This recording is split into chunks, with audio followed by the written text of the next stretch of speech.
disease that primarily kills older people.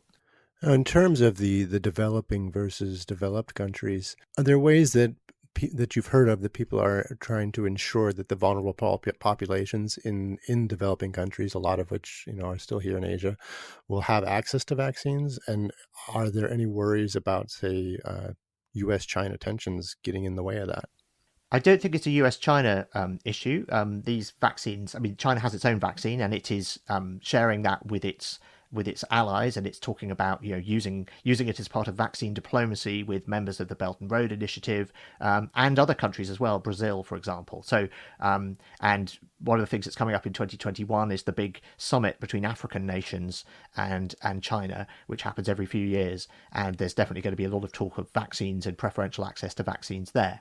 But the main thing that is trying to ensure that access to vaccines is fair is the COVAX initiative. And this is organized by the UN and other people. And in the world in 2021, we have a piece by Seth Berkley, one of the prime movers behind it, of the Gavi, the Vaccine Alliance. And essentially, that is a system where 180 nations or so, and China has just joined. It was relatively latecomer. I think the US will join under Joe Biden, but Trump had taken a very much sort of America first position on this. We're going to look after our people, and the rest of the world can go to hell.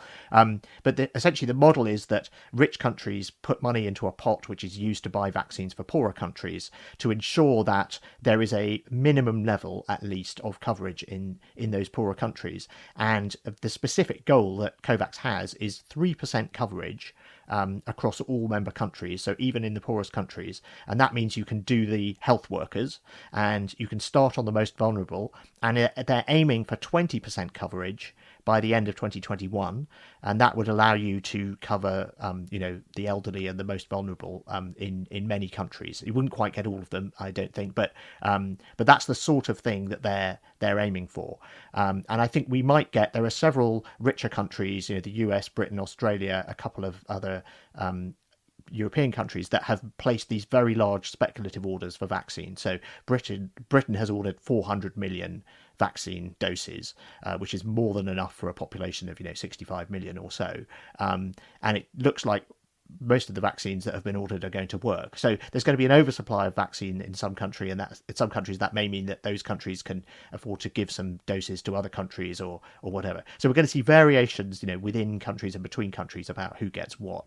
But there are these initiatives to try and make sure that it's fair. And the reason for that is that this is a problem, and in this respect, it's like climate change. No one is safe until everyone is safe.